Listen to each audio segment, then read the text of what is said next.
from the structure of graphite and diamond. Siyefeng. Graphite is an allotrope of carbon, a transitional crystal among covalent crystals, metal crystals, and molecular crystals. In crystals, the same layers of carbon atoms form covalent bonds by sp2, trigonal, hybridization. Each carbon atom connects with 3 others, and 6 of them form a regular hexagon ring on the same plane and stretch to form laminated structures. These carbon atoms in the same plane also have p orbits, which overlap with each other to form delocalized electrons that can move freely in crystal lattices and can be motivated. That is, the graphite has metallic luster which can conduct heat and electricity. Due to the large distances between the layers, and with small bonding forces, they have soft and creamy textures, are gray-black, opaque, and solid. They have a density 2.25 g cm3, a melting 0.3652 degrees Celsius, a boiling 0.4827 degrees Celsius, and a Mohs scale hardness of 1. The chemical properties are stable and corrosion-resistant, and not very reactive with acid, alkali, or other chemicals. When burned in oxygen at 687 degrees Celsius, it will produce carbon dioxide. It can be oxidized by strong oxidizing agents such as concentrated nitric acid or mineral chameleon. It can be used as an anti-scuff agent and as a lubricant. Highly pure graphite can be used as a neutron moderator in nuclear reactors and can be used in the manufacture of crucibles, electrodes, electric brushes, dry cell batteries, graphite fibers, heat exchangers, coolers, electric arc furnaces, arc lamps, pencil lead, and much more. Diamonds are allotropes of carbon atoms which are typical covalent crystals. The carbon atoms form 4 sp3 hybrid orbits which connect to each other with covalent bonds. Each carbon atom is in the center of a regular tetrahedron formed by 4 other carbon atoms associated with it, forming a crystal, and the entire crystal can be regarded as a giant molecule. These crystals belong to cubic systems and are usually in forms with 8 faces. The purest quality ones are colorless, transparent, strong, and lustrous, but impurities will make them appear blue, sky blue, light yellow, red, or black. Their density is 3.15 cm3, their melting point is 3550 degrees Celsius, and their boiling point is 4827 degrees Celsius. With a Mohs scale hardness of 10, they are the hardest of all materials. They are non-conductive and appear pale blue fluorescent under ultraviolet light. They do not react with most chemical agents and can be burned in oxygen at 777 degrees Celsius to produce carbon dioxide. Transparent carbides are known as diamonds after they have been carved and polished and are luxurious ornaments. There are few diamond minerals in nature. Diamonds can be made artificially, such as with graphite, subjected to high temperatures, high pressures, and catalyzing agents. What revelation can we obtain from the above data? Graphite and diamonds both consist of carbon atoms, which means that the material of both is the same, but the differences of their molecular structural permutations lead to completely different physical properties. The Mohs scale hardness of graphite is 1 while that of diamonds is 10. The extreme differences between the two lead to extremely different uses, and that is to say that for the same material, when its molecular permutations change, its material properties also change. This principle can be used in the management of the production, life, and human resources, and that is by the permutation and combinations of the managers. Perfect permutations and combinations will make teams like diamonds, with powerful and efficient managing ability. Conversely, if the team is like graphite, it will be weak, ineffective, and have poor managing efficiency. Graphite has free, radical electrons, while diamonds do not. This shows us the analogy that if one group consists of people with different faiths and viewpoints who act without coordination by their own free will, then it will lack cohesion, capacity, and have low efficiency and internal friction. Conversely, if the group is like a unified diamond, it will be invincible, capable of destroying any stronghold, and energy efficient. The same materials form different material properties because of their different permutations and combinations. So it is with life. If the life's non-material structure is different, then it can be transformed from one form of life into another, and a human may be transformed into a celestial being or a Buddha. We can regard humans as graphite, while celestial beings and Buddhas as diamonds. If the consciousness of a human is out of order, they will likely devolve towards lower life. If the consciousness of a human is in order, they will likely evolve toward a higher life. I have obtained the secrets of transforming humans into celestial beings and Buddhas, and I am aware of how to do this with self-cultivation and self-refinery. As long as one follows my guidance strictly, they will become a celestial being or a Buddha and reach the high-level space of life. This is assured. Associative thinking, Xiefeng, being able to grasp a particular phenomenon in the natural world, and then through that phenomenon, draw analogies, make inferences, and establish connections with other related factors is called associative thinking. The most typical example of associative thinking is Newton, Apple, universal gravitation. Newton, observing the common natural phenomenon of an apple falling to the ground, associated it with gravity. From gravity, he made connections to factors such as mass, velocity, and spatial distance, and subsequently derived the three laws of motion. This is an example of associative thinking. The phenomenon of swirling water in a bathtub drain can be associated with the direction of Earth's magnetic field lines. The spiraling ascent of a bean vine can be associated with the direction of celestial bodies' movement. The natural phenomenon of wood floating and iron sinking on the water surface can be associated with buoyancy and the shipbuilding industry. The discontinuity observed in certain events can be associated with quantum mechanics. The concepts of motion, mass, and gravity can be associated with the curvature of space-time. The role of consciousness can be associated with the holographic nature of the universe, and so on. All of these examples fall under the category of associative thinking. A qualified detective can deduce the character traits, motives, and whereabouts of the parties involved from the smallest clues.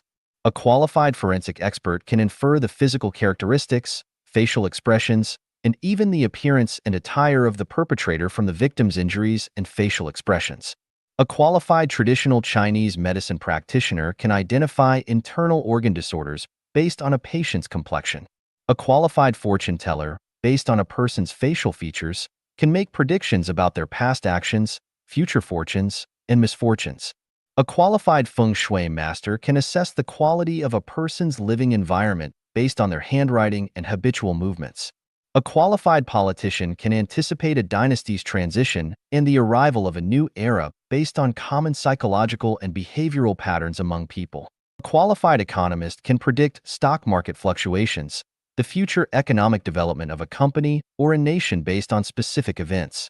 A qualified sociologist can associate the prevalence of prostitution, drug use, and organized crime with the loss of a nation's belief systems and moral values. Even a fashion designer can envision future clothing trends based on popular colors and the pace of people's footsteps on the streets. Associative thinking possesses qualities of originality, inventiveness, novelty, and uniqueness. It is a divergent thinking process. Many people may appear to have associative thinking, but in reality, they are merely applying the associative knowledge of others or drawing from long-standing experiential summaries. For example, many farmers can relate the changing seasons to spring plowing, summer growth, autumn harvest, and winter storage. However, this is not the result of their own associative thinking but a reflection of their accumulated experiences in their conscious minds. Similarly, many individuals can associate joint pain with changes in weather, which is the effect of knowledge and experience rather than the result of associative thinking. Many businessmen make decisions on what goods to import or export based on regional differences, timing variations, and seasonal variations. Again, this is a result of experience, with few exceptions. When we look at the professions of engineers, technicians, experts, scholars, ordinary detectives, doctors, economists, and others, it may seem like their work relies on associative thinking. However, in reality, they are simply applying the knowledge or experience acquired from education or accumulated through their work. For instance, Newton's association of an apple falling to the ground with the concept of universal gravitation is a result of associative thinking. But if a college student claims to associate an apple falling to the ground with universal gravitation, they are merely stating the knowledge they have learned, recounting Newton's discovery, rather than expressing their own associative thinking unless they have never heard of Newton or were unaware of the concept of gravity. Strictly speaking, associative thinking refers to the type of thinking that leads to new discoveries, inventions, creations, and theories. In this sense, Individuals who possess associative thinking are primarily scientists, inventors, forensic experts, traditional Chinese medicine practitioners, fortune tellers, feng shui masters, exceptional politicians, military strategists, and engineers or technicians who can develop new products to some extent. The individuals who primarily drive the slow progression of human civilization are those who possess the ability of associative thinking. Without them, the civilized society we have today would not exist. Materialistic thinking is rigid thinking, while associative thinking is divergent thinking. It breaks free from the rigidity of materialistic thinking and surpasses the imitation and copying of image thinking. It directly extends its tentacles into unknown territories, leading to new discoveries and inventions and finding new pathways. However, associative thinking still falls far short of truly grasping the profound mysteries of the universe. I can see this point from the thinking of great scientists such as Newton, Einstein, Planck, Hawking, and others. I also see it in the efforts of scientists attempting to establish a unified field theory of the universe. For the entire human race, I hope to see a significant emergence of individuals with associative thinking abilities. This is because when it comes to transporting a 6-ton cargo from point A to point B, which is 800 kilometers away, an individual with associative thinking can simply drive a heavy truck and complete the task in a day. On the other hand, if we rely on individuals with material thinking, even if each person can carry 50 kilograms and walk 100 kilometers a day, it will still require 120 people and 8 days to accomplish the task. This approach would be wasteful, laborious, and inefficient. As for individuals with image thinking, they simply cannot achieve this task. From an artistic perspective, image thinking may be greater than material thinking. However, from a practical standpoint, when one is hungry, a steamed bun can provide sustenance, whereas a picture of a bun, no matter how realistic, cannot solve practical problems. For Life Genuine members, I hope that everyone does not limit their thinking to associative thinking because associative thinking is still a lower-level form of thinking. It's like the situation where information needs to be exchanged between the two shores of the Atlantic Ocean. Materialistic thinkers would build ships and send people across, imagery-based thinkers would lay undersea cables, and associative thinkers would use radio waves. However, our approach is changing in tune with the cyclical evolution of the universe. Xiefeng. That year, my son was 15. We lived at 10 Forest Road, in a detached house surrounded by 63 different plants. Among them was a tree emitting a peculiar and strong fragrance after dinner during the flowering seasons. The scent wafted through the courtyard, drifted into the dining room, living room, bedroom, permeating our nostrils, seeping into our organs and minds, intoxicating and enchanting us. That evening after dinner, I strolled with my child in the courtyard, standing under this divine tree, whose name I still do not know, and began a lecture for my son.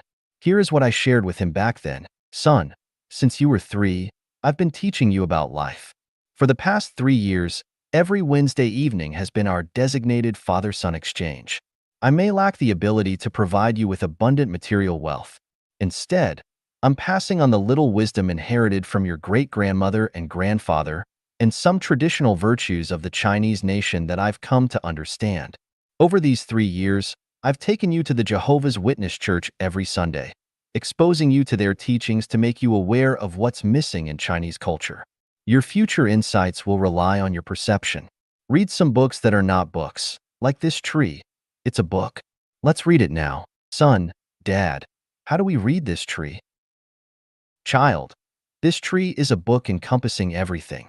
Imagine how it grows, what sustains it, its origin, why its leaves are green, why it only blooms once a year, why its leaves and flowers have distinctive shapes. What force is behind this uniqueness?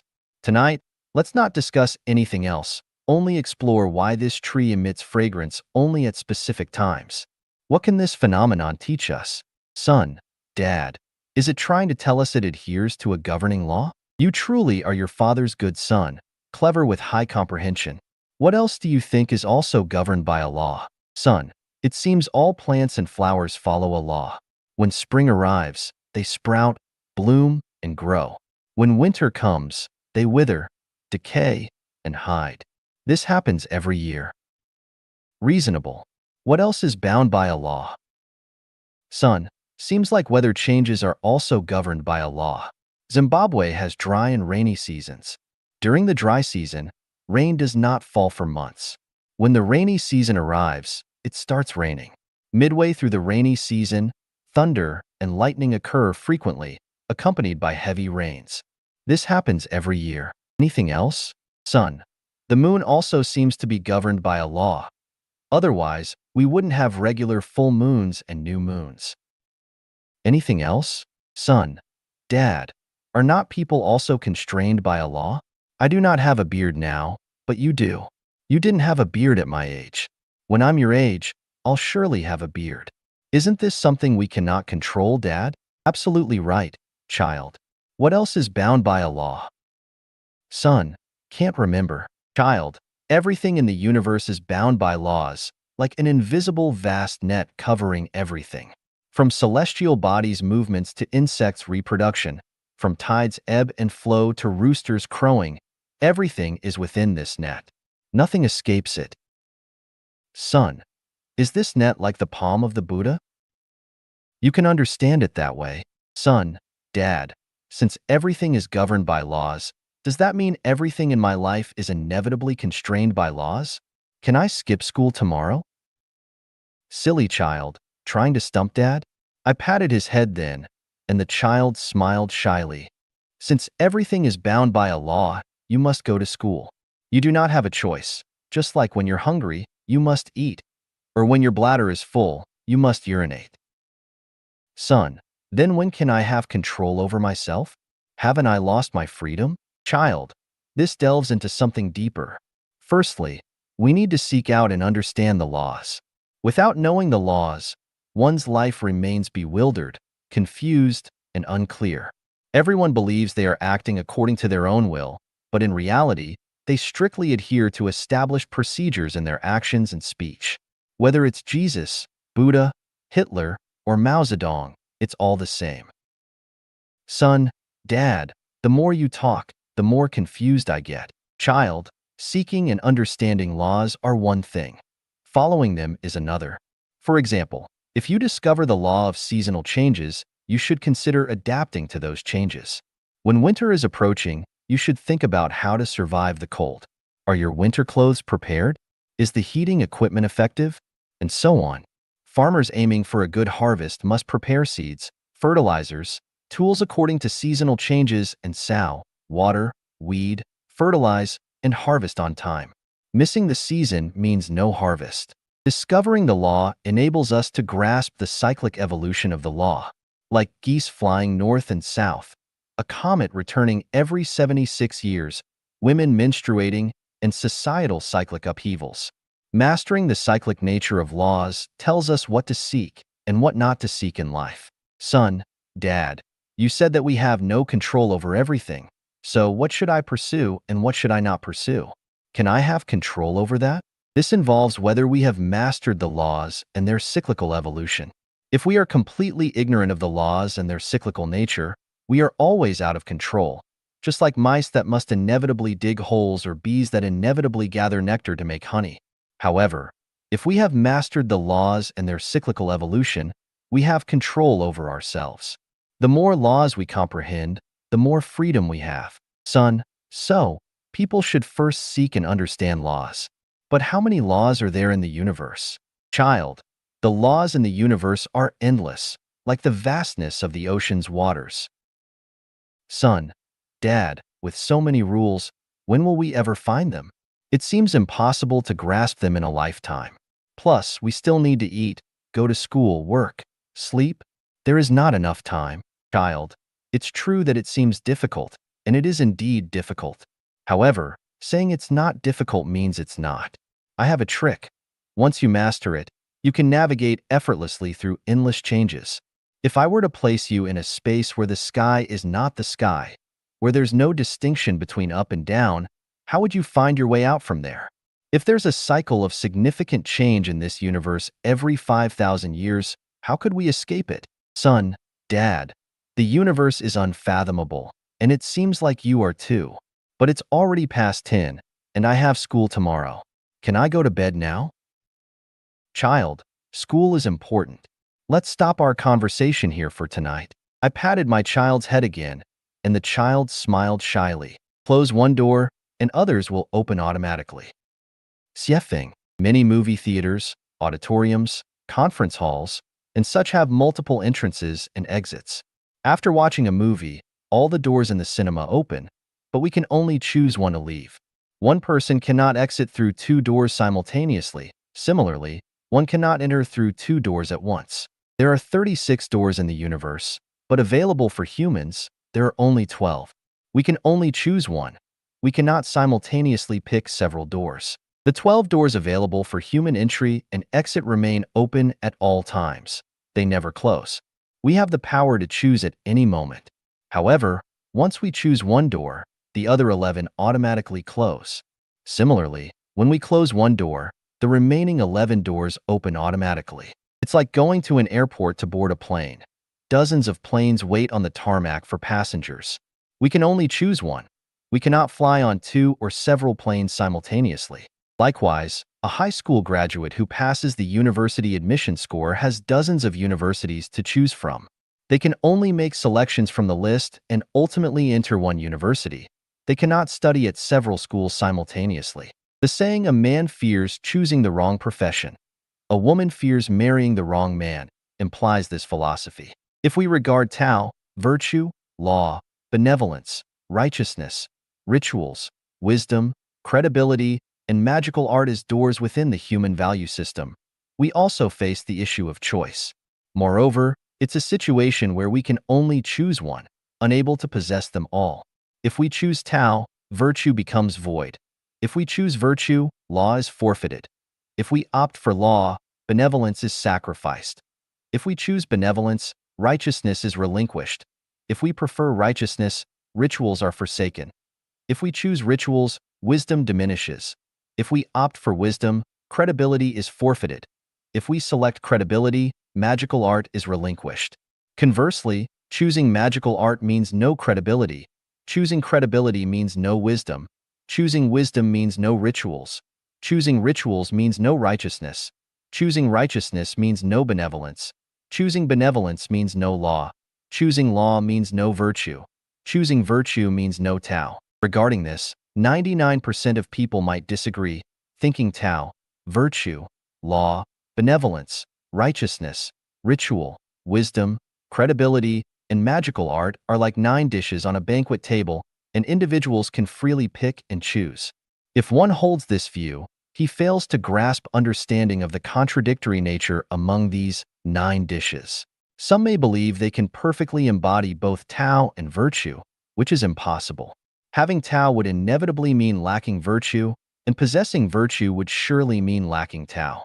If someone claims to have both Tao and virtue, then the Tao they possess must be a facade, a false front. The complexity of human history lies here, and the root cause of human confusion resides here.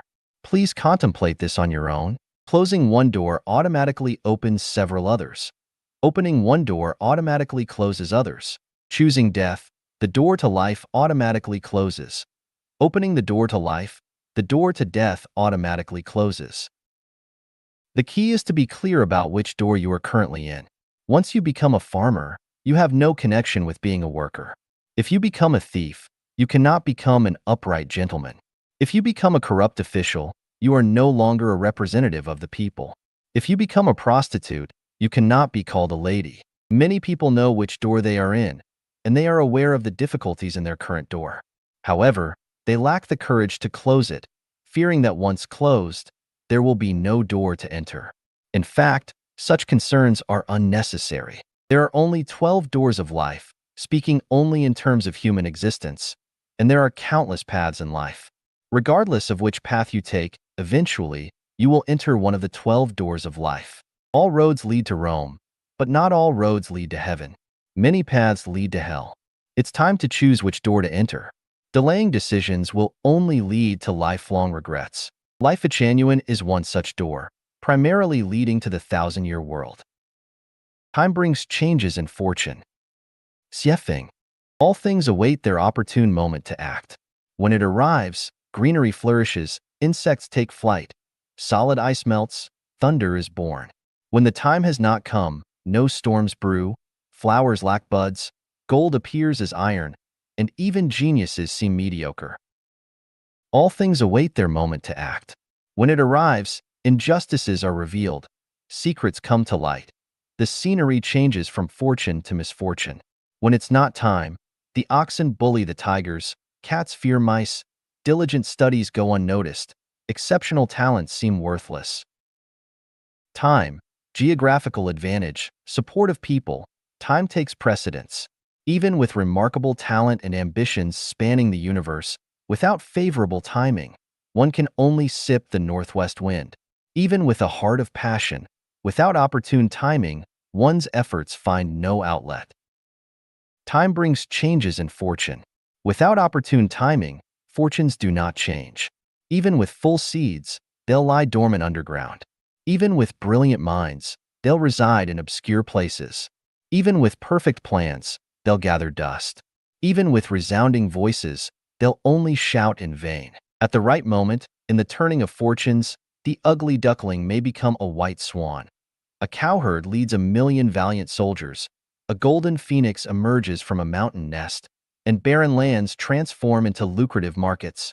Those who bowed their heads lift them high, while those who once held their heads high bow their heads. For some, wealth flows in abundantly, and their career paths are clear. For others, they stumble and face poverty and illness. The heavens have their fortune, nations have theirs, individuals too. If the heavens' fortune falters, so does a nation's, and thus an individual's. If a nation's fortune wanes, it's hard for an individual's fortune to turn. Grass and trees know their seasons. In spring, they thrive. Wise individuals discern opportune moments and create grand achievements in due time. Failing to act when necessary leads to missed opportunities and bad luck. Inappropriately, forcefully, or foolishly acting when one should not turn good fortune into misfortune. Sprouting in winter leads to inevitable demise. Budding in autumn leads to fruitlessness. Sprouting in spring is opportune. Time is fortune. When time brings change, it might be favorable or adverse, depending on one's perception. Time, ever-changing, constantly seeks auspicious winds and timely rains, seeking prosperity for the nation, peace for the people, and harmony throughout the world. With everyone's well-being, there comes good fortune. In the face of widespread misery, personal good fortune is elusive. Fortune is transformative. Apparent good fortune may be substantial misfortune, and apparent misfortune may be substantial good fortune. If heaven intends to grant people good fortune, it might first befall them with misfortune. If heaven intends to bring misfortune to people, it might bestow apparent good fortune first. Whether it is calamity or fortune, it all depends on one's own perspective. 3 elements constitute fortune: life structure, genes, gestation period, and timing. Life structure determines the broad trajectory of fortune. An egg can only hatch into a chick, not into an eagle. A dragon begets a dragon. A phoenix begets a phoenix. A mouse's offspring dig holes. We cannot grow into corn. Ordinary people cannot become geniuses. Not all cowherds can command 1,000,000 soldiers. Not all music students become Bach, Beethoven, or Mozart. Not all compassionate individuals become Jesus, Buddha, or Muhammad. Not all college dropouts become Bill Gates. The transformation of fortune requires a gestation period. 10 months pregnancy leads to 1 day of childbirth. Peach trees take 3 years, apricots take 4, and walnut trees need 18 years to bear fruits. Without or insufficient gestation, even with opportune timing, fortune is hard to transform. Inspiration favors the contemplative, opportunities embrace the prepared mind, and miracles do not happen on the desert of the soul. Those who eagerly await good fortune must accumulate the basic materials in that direction. Waiting aimlessly will not bring good fortune. All preparations ready, just waiting for the east wind. Only with complete preparation can one utilize the east wind. Without readiness, even with the wind blowing, the fire cannot burn at Chibi. Similarly, without the wind rising, all prior preparations are meaningless.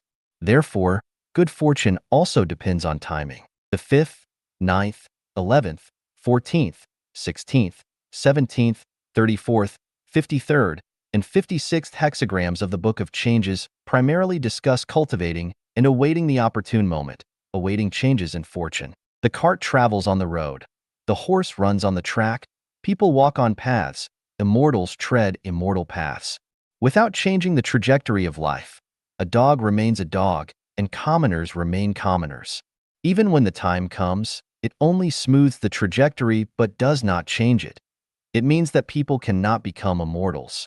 To transition from the trajectory of a human life to that of an immortal, one needs to foster the structure of an immortal life, then step into the immortal path at the opportune moment. Times are changing. Take the opportune moment. The era of networking, combined with the consciousness of the new age, acts as a catalyst for transforming one's life fortune. Today, the information we receive in a day surpasses that of an entire year in the past. Old systems are gradually disintegrating, even collapsing. The times create heroes, and the consciousness of the new age shapes higher dimensional lives. When the time comes, seize the opportunity, align with the international system. Embrace the lifestyle of the immortals, and in doing so, great fortune awaits. Consciousness can hear the voice of the greatest creator. Xiefeng.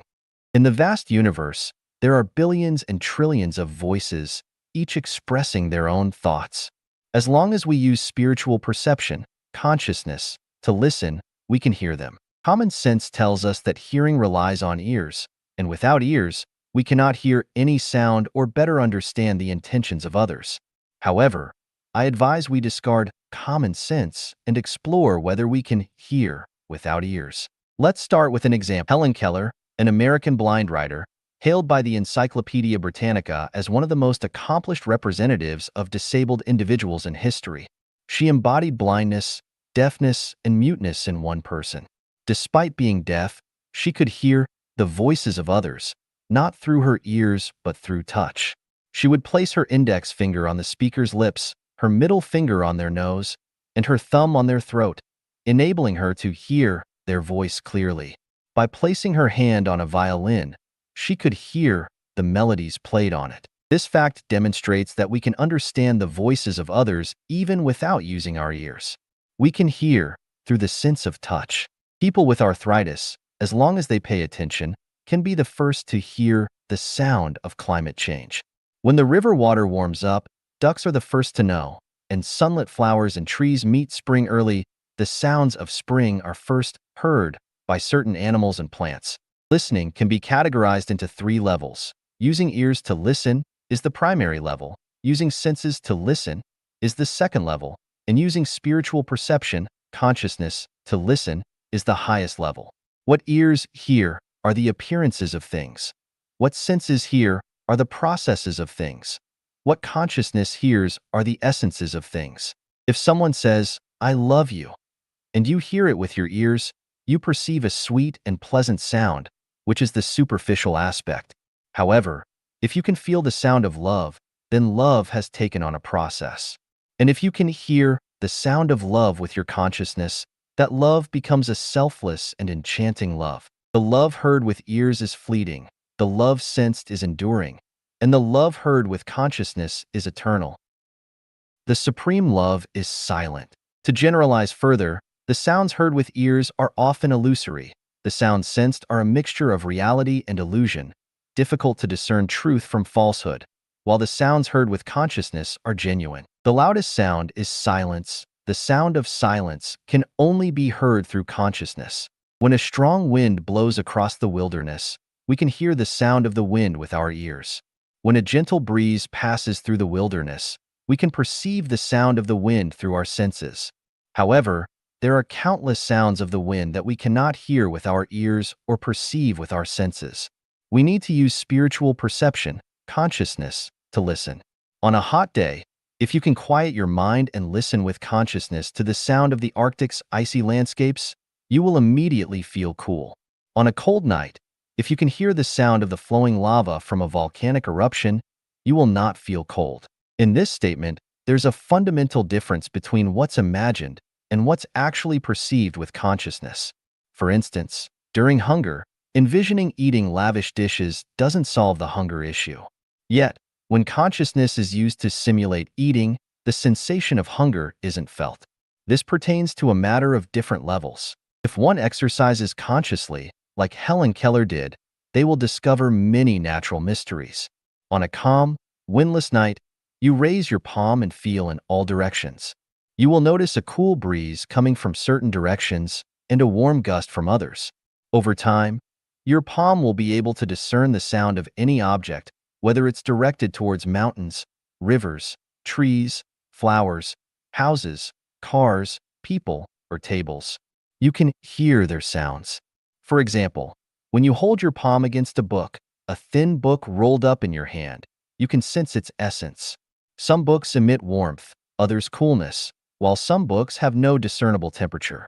If you can't feel anything, the reason lies not in the material itself, but in the lack of conscious training within yourself. It's like an ordinary piece of iron that lacks magnetization. It has no magnetism and therefore lacks north and south poles to distinguish between them. If we plug our ears and place our fingertips on someone's lips, we won't hear the person speaking, but Helen Keller could. The reason is that we haven't undergone conscious training. The creator of the universe created human beings, but did not grant us extraordinary hearing. Instead, our range of hearing is limited to 20 to 20,000 hertz. We are unable to hear sounds outside of this range. If we were able to hear infrasound and ultrasound, our days will have no peace. The sound of our heartbeat would be louder than drums. The sound of brushing our teeth would be like the earth shaking, and the sound of drinking water would resemble the roaring of the Victoria Falls. How could we bear such intensity? Everything has a sound. Any movement generates sound. When a jet plane takes off, it creates a deafening noise.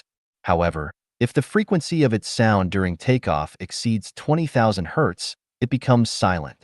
In reality, it is not truly silent, but rather beyond our range of hearing. There are certain sounds we cannot hear because we are ordinary individuals, and only a few exceptional people can hear them because they are extraordinary beings. There are certain sounds we cannot hear because we are listening with our ears, while some individuals can hear them because they are listening with their consciousness. The thoughts and activities of the human mind have sound. The processes of conscious thinking have sound. These sounds accurately and unmistakably reveal the inner world of every individual to the vast world. Consequently, the greatest creator also accurately and unmistakably knows the nobility and baseness of our inner world. In Chinese history, many extraordinary individuals emerged who possessed knowledge of numerous mysteries of the universe. They warned us, even whispered words are heard by heaven like thunder, hidden intentions are seen by divine eyes like lightning. Keep your heart pure and your thoughts clear. Desire no guilt in the open. Offend not in the unseen. In all matters, advise against concealing the truth, for within 3 feet above your head, there are divine beings, and so on. They explicitly conveyed to us that any activity within our inner world generates a sound that may be inaudible to humans, but is distinctly heard by the greatest creator and gods and Buddhas, resonating like thunderous lightning. Jesus, Shakyamuni, Laozi, and others have left us with wisdom rather than the mysteries of the universe. Jesus explicitly stated that pearls should not be thrown to pigs, and that he spoke in parables so that those with wicked hearts would not understand. Shakyamuni also primarily spoke for those on the path of the Mahayana. Laozi similarly understood that if the petty-minded individuals were to grasp the mysteries of the universe, it would bring endless harm. Life Genuine has made the greatest efforts and has led everyone to the edge of the mysteries of the universe. Looking at human history, the current state of human hearts is worse than before. In truth, humans no longer qualify to continue existing on this beautiful blue planet. However, gods and Buddhas are unwilling to give up and still want to make one last effort, even though the chances of realizing this desire are only 1 in 10,000. Everything within our inner being is heard without omission by the greatest creator. Similarly, the greatest creator selflessly communicates his intentions to each and every one of us. The reason we cannot hear the voice of the greatest creator lies in the fact that our spiritual perception, consciousness, has become deaf. We have been misled by appearances. Our consciousness is too chaotic and restless, and we lack concentration and focus. Shakyamuni sat under the Bodhi tree for 7 days and nights, fully concentrated, before hearing the voice of the greatest creator and attaining enlightenment to become a Buddha. Any individual who can hear the voice of the greatest creator will undoubtedly achieve Buddhahood. The souls can resonate with one another, and extraordinary consciousness can hear the voice of the greatest creator. May all beings become Buddhas, distinguishing the truth from the false. Xiefeng. When I was young, I followed my parents to the fields to weed. The wheat was less than 3 inches tall, the field a lush green, seemingly without any weeds growing amidst it. Yet, my parents bent over, carefully pulling out the weeds one by one, while my task was to move the uprooted weeds away from the wheat field and pile them together. Once, while observing the neatly stacked weeds, I thought I discovered a mistake made by my parents. With a proud yet reproachful tone, I called out to my mother, "Mom, you've mistaken the wheat for weeds. Bring it here, let me see." My mother responded. Excitedly, I brought the uprooted wheat to show my mother, aiming to prove her wrong. However, without even looking at it, my mother said to me, "Compare it to the wheat growing in the field. See if it truly is wheat." I compared it repeatedly, but I was still convinced that what she had uprooted wasn't grass but indeed wheat. "Mom, I am sure what you've pulled out is wheat." My mother then, with a gentle smile, had me squat down and said, "Look, this grass is called barnyard grass. It looks almost like wheat, but upon careful observation, there are differences. The color of barnyard grass is slightly darker than wheat. Its leaves are a bit wider, and when you touch it, its leaves are not as soft as wheat. This barnyard grass has a stronger vitality than wheat. If we do not pull it out now, it will absorb all the nutrients nearby, hindering the wheat around it from growing well." I earnestly compared it again and found my mother's point to be completely accurate.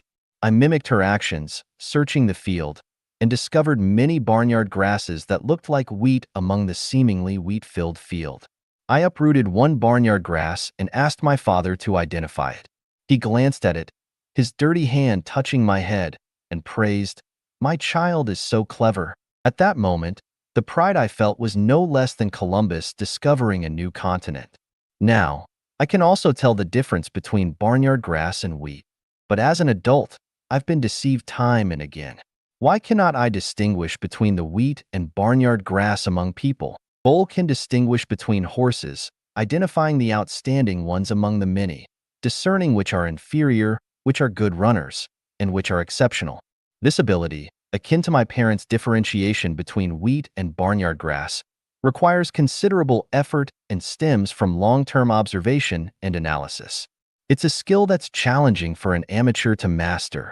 Thus, I admire all those who possess such skills, and I realize that in every matter, it requires experts to make judgments. The flamboyant words of novices not only create confusion but also distort the truth, making it difficult to distinguish between true and false, right and wrong. I imagine how wonderful it would be if in this world, all novices refrained from interfering in matters of experts, refraining from meddling in what they do not understand, refraining from casually writing articles to critique. What I cannot comprehend is why those with shallow understanding and superficial skills are so fond of criticizing and commenting on philosophy, thoughts, politics, arts, and spiritual studies. Without deep expertise or unique talent, how do they comprehend the deeper truths? Why not be a bit humble? Displaying one's limited knowledge only shows shallowness and immaturity. Boasting shamelessly only signifies arrogance and conceit. Unconditionally affirming or denying only reflects ignorance and foolishness. Denying the greatest creator is due to dull spiritual perception. Negating deities is because of worldly eyes. Not acknowledging other spaces is due to ignorance about non-material and negative universes. Human understanding of the mysteries of the universe and life is quite limited, so why deny it? Our vision, our hearing, are confined to a relatively narrow and limited area, but through perception, we have the capability to transcend these limitations and enter an infinitely vast space. With such a beautiful future, why not explore? Why not pursue? I see that human society is filled with isolated lakes that do not connect to rivers and oceans. Christianity, Buddhism, Islam, Taoism, science, they're like individual lakes. Evolution, the Big Bang Theory, genetic studies, socialist theories, capitalist theories, democratic theories, human rights theories, and more. They're like drying up small ponds. Why not connect them to understand and contemplate? In his book, Morals, Naked Ape, physicist Mr. Jam Kaming vividly likened this situation to studying the elephant's toenails, legs, tail, ivory, ears, without anyone truly studying the entire elephant. If there were someone studying the entire elephant, those studying just the toenails or tail would sneer. What? I cannot even figure out the elephant's toenails thoroughly, and you claim to understand the entire elephant?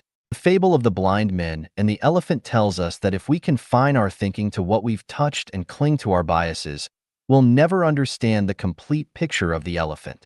We'll forever remain in endless debates of the elephant is a pillar, the elephant is a wall, the elephant is a rope, the elephant is a fan, but we'll never unravel the eternal question of which came first, the chicken or the egg. In the past 20 years, many knowledgeable, aspiring, and idealistic people have been exploring ways to end authoritarianism. However, very few have explored from the perspective of studying the entire elephant.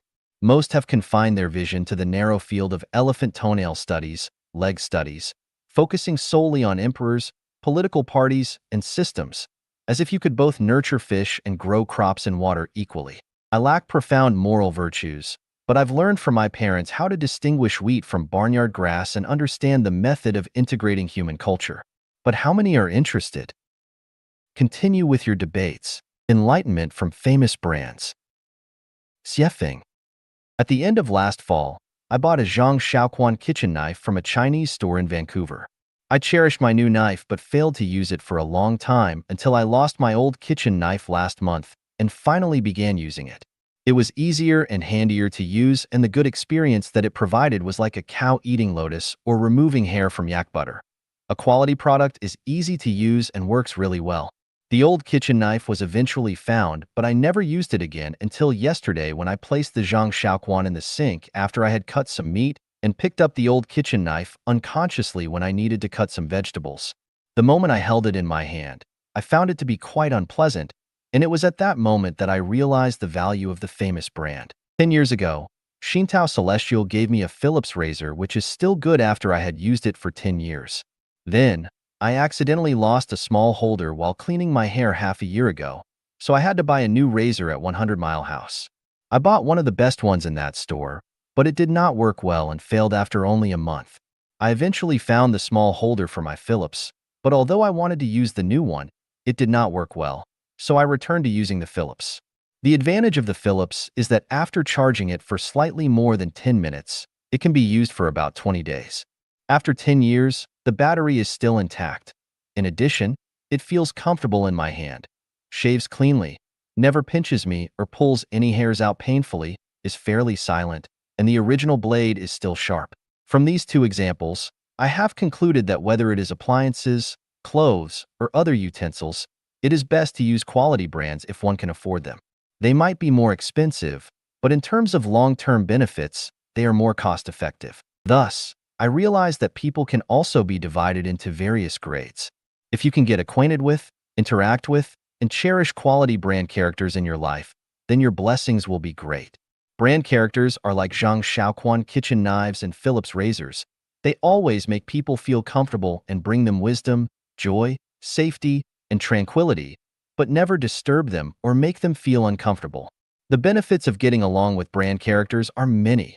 The greatest wealth in life is being able to meet and cherish one or several of them. I can be considered a blessed person because when I counted the treasures in my spiritual warehouse, I found several brand characters worth mentioning. 2 male secular friends are Xue Binyi and Lu Jinkai. 2 male Chanyuan Celestials are Tongtian Celestial and Qinxi Celestial, and 3 female brand Celestials are Huiying Celestial, Jingying Celestial, and Xiangrui Celestial. Their common features are that they all have rich personalities and first-class quality. They are picturesque like mountains and rivers or poems and paintings, high in taste and state, treat me sincerely and without deception, have never made me feel uncomfortable in the slightest degree, and have helped me a lot. We should cherish brand objects while using them and treat them with awe because they are expensive, and do the same with brand people. When facing the brand people whom we are lucky enough to have in our lives, We can only venerate and admire them in our hearts without the tiniest secular affection or lust. It is best to enjoy them as quietly as you would appreciate peerless landscape paintings. Never take them down and hang them up repeatedly. When several government websites described Life-Chanuan as a cult several years ago, I, as its godfather, immediately broke off my relations with Xue Binyi and Lu Jinkai because I did not want to negatively impact the futures of my best friends. Sacrificing oneself and protecting brand friends is the best way to cherish and respect them. Brand objects have exquisite structures, high quality, and long service lives, making them easy to use. Brand characters have rich personalities and are transcendent, lofty, exquisite, sincere, selfless, and desireless beyond words. They are inexhaustible spiritual sources from which one can benefit for a lifetime, so they should only be admired without the slightest profane thoughts. Of course, there are still many brand characters who are worth cherishing in my life, most of whom are Chanyuan Celestials. I hope that my existence will be valuable and useful to my dear friends, and I pray that one day my relationships with Chanyuan Celestials will no longer be as ones between a tour guide and tourists, but rather those of close friends. It is not easy to meet brand characters. Not only does it require a gift from the greatest creator, but also the matching of one's own quality. It is even more difficult to become one.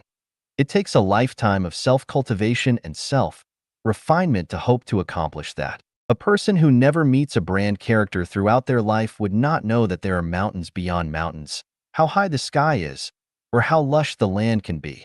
They would always use old kitchen knives without knowing that Zhanzioquans exist, but always think that all kitchen knives are the same. This is both pitiful and pathetic, just like a woman who has never experienced an extreme orgasm never knows what it is really like to be a woman. I hope that I can become like a Zhang Shaoquan kitchen knife or Phillips razor one day. Everything has a sound. Xiefeng. As long as there is movement, vibrations will occur. With vibrations, waves are produced. And with waves, sound is generated. All moving machines make sounds. All living animals produce sounds. All growing plants have sounds. Plants grow with sound. White clouds drifting across the blue sky have sound. Butterflies gracefully dancing among flowers have sound. Mosquitoes buzzing as they suck blood have sound, and the movement of the intestines has sound. Flowing water has sound, and even seemingly still mountains, rocks, and the earth itself have sound.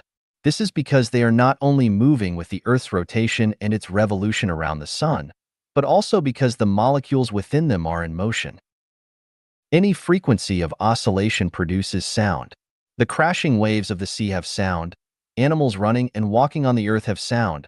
Birds flying in the sky have sound, and signals emitted by television stations, radio stations, communication towers, including the signals from our mobile phones, have sound. All light has sound, not only the radiant waves of the sun, but also the faint glow emitted by a lit candle has sound.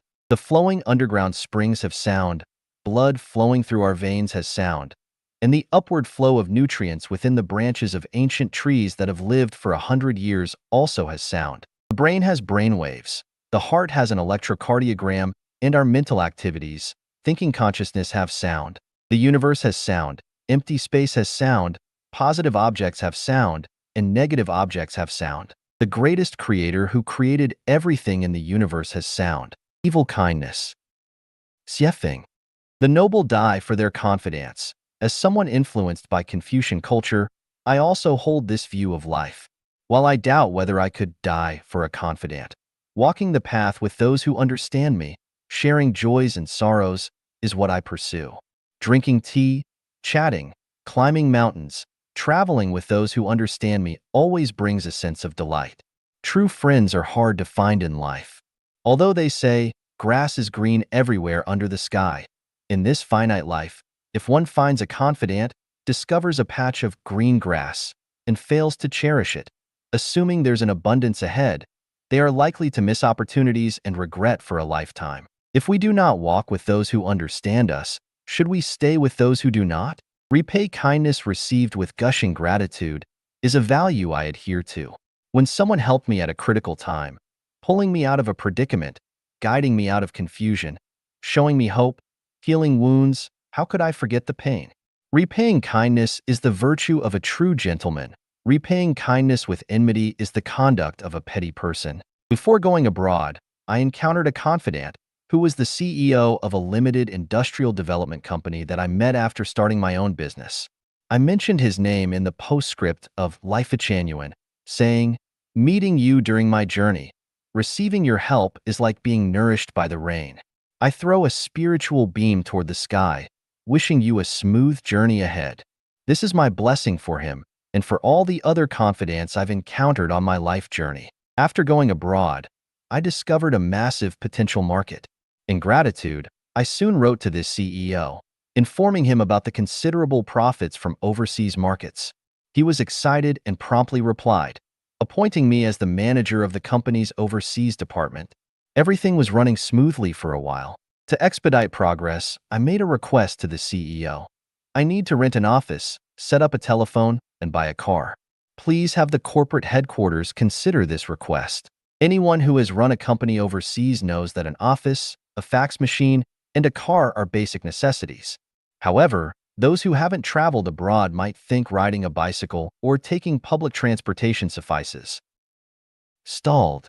After my request, I received no further response from the CEO. Later, I learned that the hitch occurred due to several vice presidents, the CEO's spouse, and caring friends who concerned about him.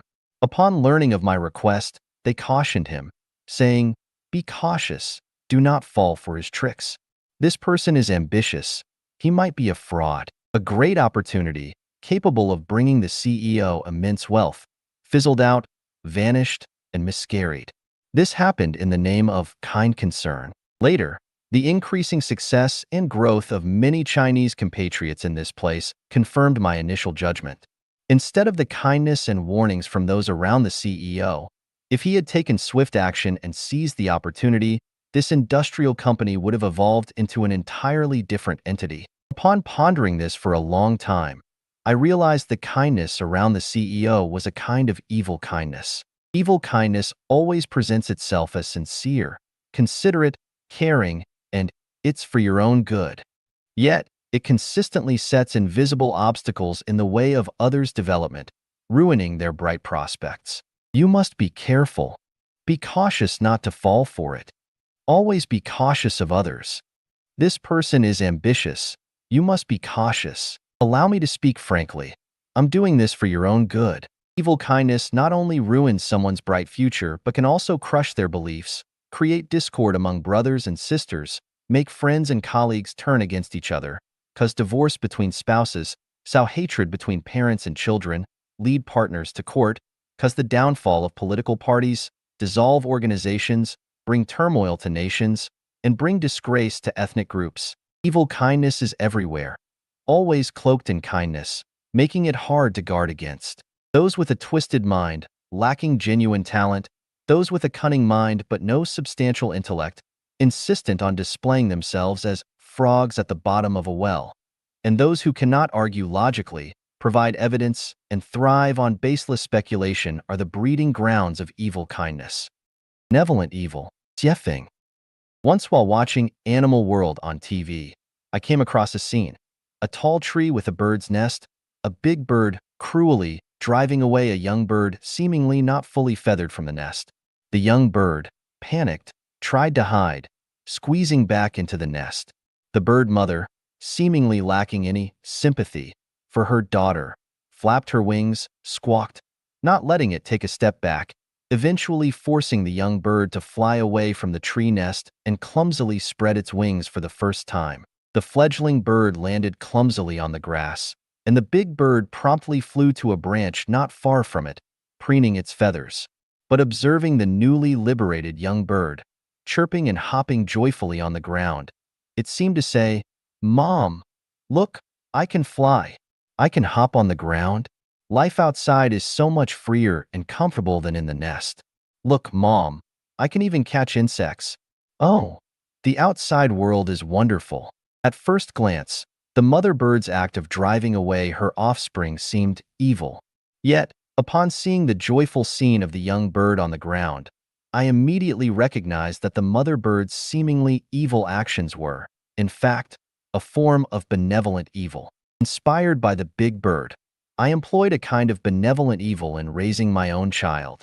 Starting at 13, my child took charge of the family's dinner, learned to drive at 14, and began driving to school at 16. I never did tasks he could manage himself. At 16, he competed for the position of the student company's general manager and succeeded. Regarding university, I said he could choose any university in the USA, UK, Australia, or South Africa, except elite schools like Harvard or MIT due to unaffordable tuition fees. Eventually, he researched online, contacted universities, and chose a top-ranked university within the global top 100. At 18, he left home, the nest, went to the US and UK embassies to apply for his visa himself, bought a plane ticket, registered in the USA, found accommodation, opened a bank account, and everything went smoothly. Finally, like the big bird, I drove my child out of the nest. Consequently, just like the young bird landing on the grass, he discovered a broader world and a space of freedom beyond the nest. His academic performance remained outstanding, and he received care and support from various quarters. People who know us envy our obedient and sensible child, but little do they know that I employed an evil educational method. Whether educating children, managing employees, or governing countries, leading people should adopt benevolent evil. Pure kindness ultimately harms oneself and others. Only benevolent evil can save both. To those who are ignorant, the most effective approach is to employ a strategy of benevolent evil, as they are unresponsive to reason and unmoved even in life-threatening situations. Resorting to a fascist dictatorship is inhumane, leaving us with no option but to employ evil methods. To those who damage nature, those who cause trouble without reason, those who lazily parasitize, and those who are fanatics, the most effective way to rescue them is through a form of benevolent evil. If we spend too much time waiting for them to understand it, it is too late and humanity will be on the brink of catastrophe. Children who cannot swim insist on bathing in the river. Those unfamiliar with electricity want to touch high-voltage wires. Those lacking faith insist on freedom. And those unfamiliar with Chinese culture and the human spiritual world insist on advocating private ownership.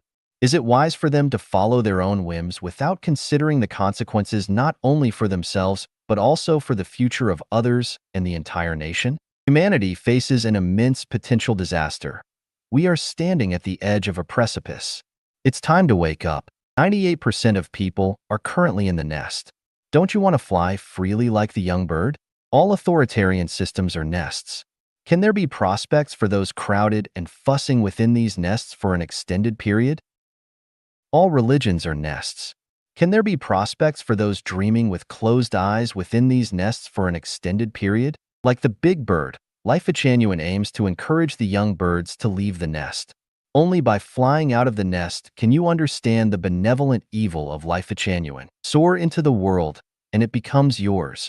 Remain behind, and it leads to a dead end. Find the best coordinate system and the best coordinate points of life. Xiefeng. This article was inspired by the annotation to the Analects.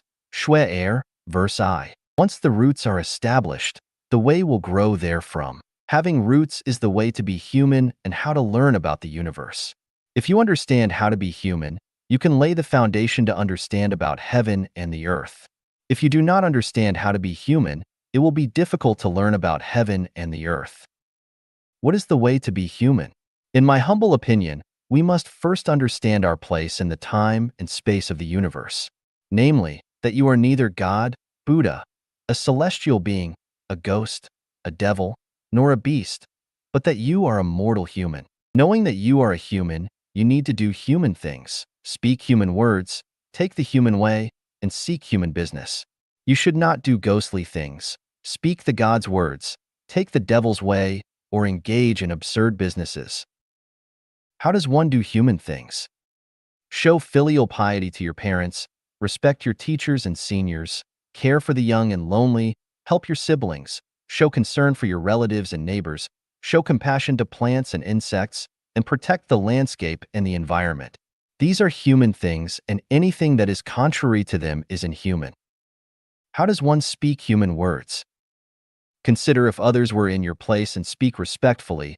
Do not spread unsubstantiated rumors, Help others to resolve their differences and bring them peace. Advise others to do good things and not to go astray. Motivate people to make progress and fight for their futures. How does one take the human way? Be committed to your own duties. Manage your household with diligence and thrift. Be studious and make progress. Cast off your destructive habits. Take only what is right for you. Study that which is worthy of being studied. Take only the way of Tao, and do nothing against righteousness. How does one practice human business? Engage in farming, forestry, industry, commerce, or politics. They are human businesses. Human business is the foundation of social stability, and it underlies the success or failure of the family and the state. People who actively participate in these endeavors and pursuits are doing human business. If it is not a human business, even if it can bring you much quick wealth, do not do it.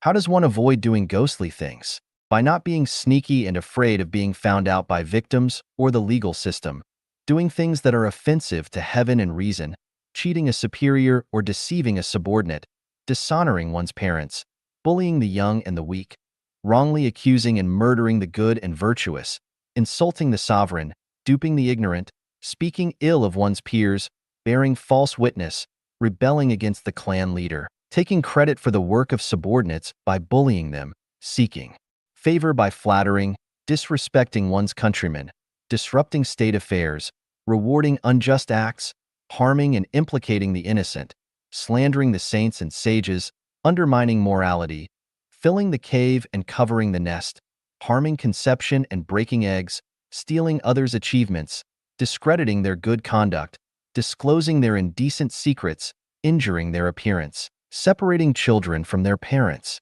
wasting other people's money and resources, engaging in illegal conduct, forcing young girls to prostitute themselves, damaging marriages, taking away people's beloved, harboring murderous hearts, blaming others, desecrating ancestral graves, destroying homes, deluding with heretical doctrines, bewitching minds, talking about ghosts and monsters, or by poisoning the spirituality.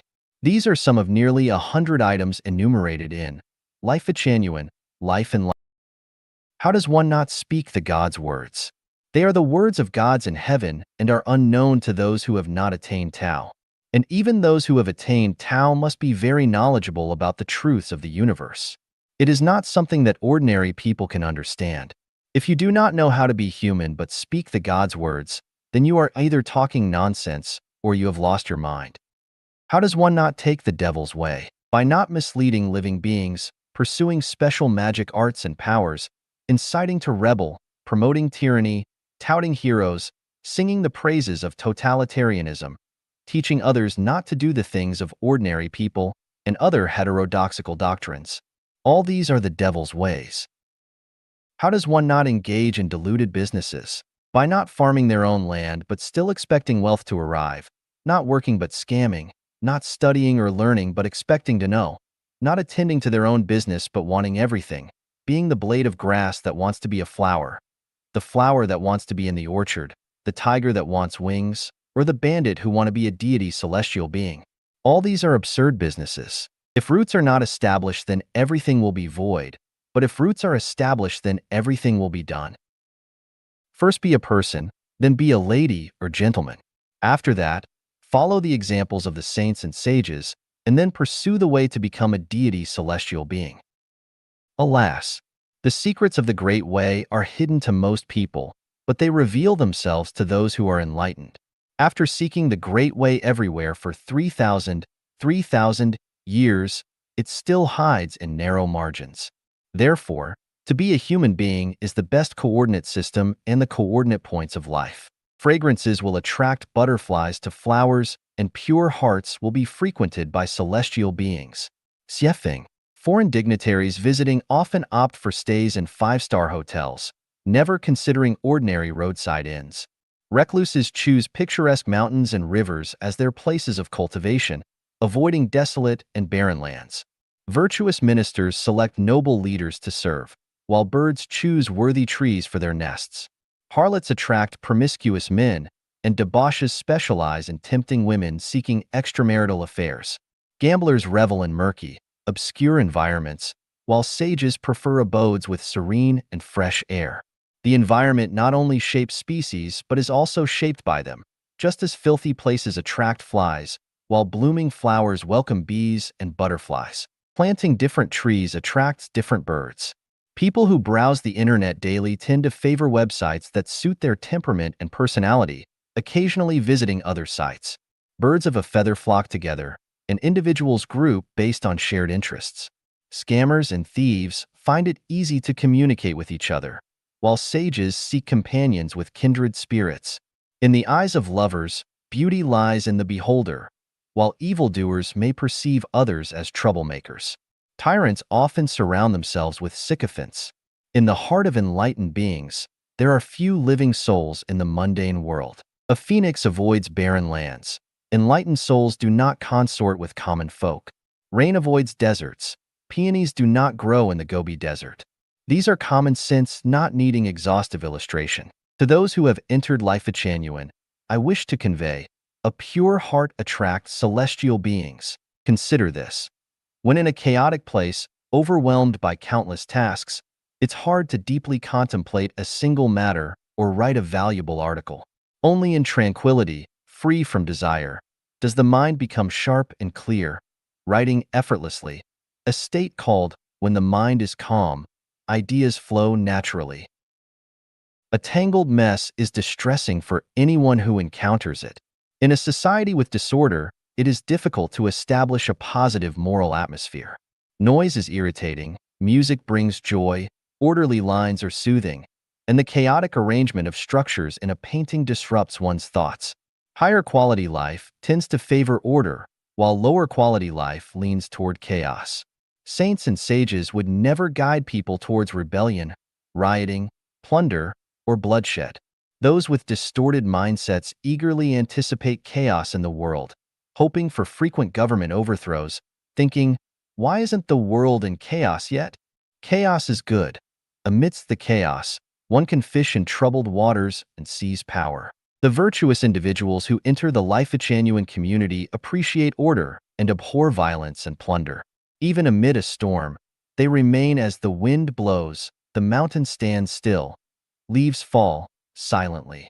This is not a matter of moral quality, but rather a question of life quality. Disorder ravages life. If scorching sun today, biting cold tomorrow, morning serene, afternoon a deluge, month after month, year after year, can there still be traces of life on this earth? If a person's emotions fluctuate unpredictably, desiring to engage in business today, aspiring for politics tomorrow, thinking of marrying Xiao Wang in the morning, and wanting to wed Lu in the afternoon, month after month, year after year, can they still lead a long life? So, what does a pure heart attract celestial beings mean? A pure heart signifies a state of tranquility and order within the mind.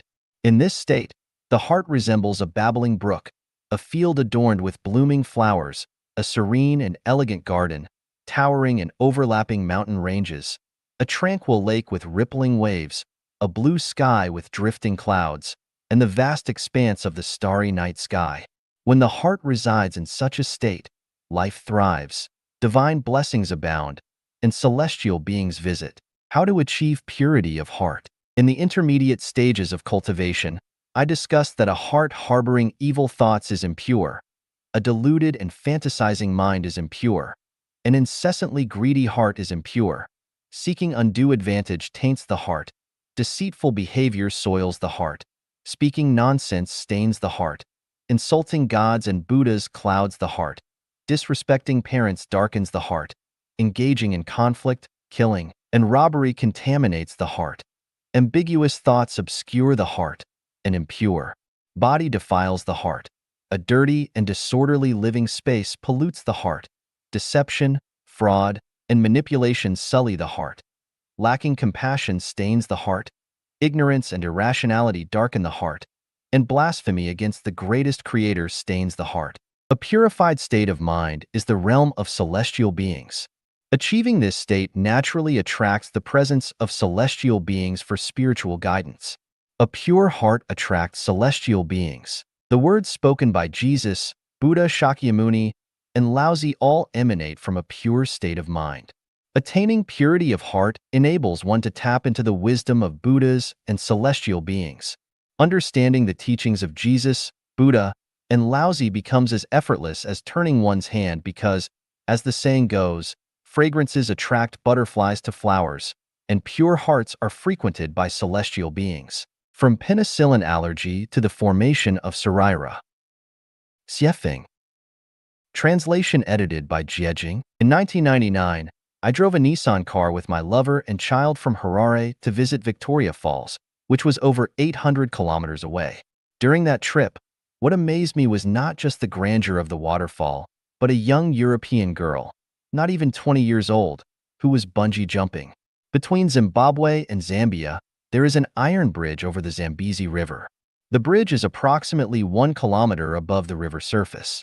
Standing on the bridge and looking down, the river water surged and huge rocks protruded, making one feel dizzy and amazed. On that bridge, people often came to play bungee jumping. It involved tying a specially designed rope around the waist and feet, and then jumping from the bridge. This jump wasn't from a 3-meter-high wall to the ground. It was a leap beyond the limits of death, not to mention those who have acrophobia, heart disease, or nervous disorders. 90% of people in general wouldn't dare to try it. Some men could be seen playing bungee jumping, which seemed acceptable, but seeing a delicate and beautiful young girl doing it left people dumbfounded and speechless, unable to break a sweat. Even some men still had pale faces after finishing their jumps.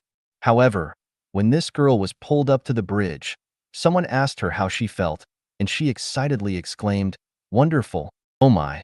While others were almost scared out of their wits, she found it wonderful without changing her expression or heartbeat. Is she even human? It suddenly dawned on me that this girl's mental and emotional makeup was different from others. What ordinary knowledge considers strange phenomena held no strangeness for her. She treats it as simple, ordinary, and normal. It turns out that people are fundamentally different from one another. Despite all being human, the differences between individuals are immense. Some people are allergic to penicillin, while many others are not. Some people are allergic to pollen, while others are not.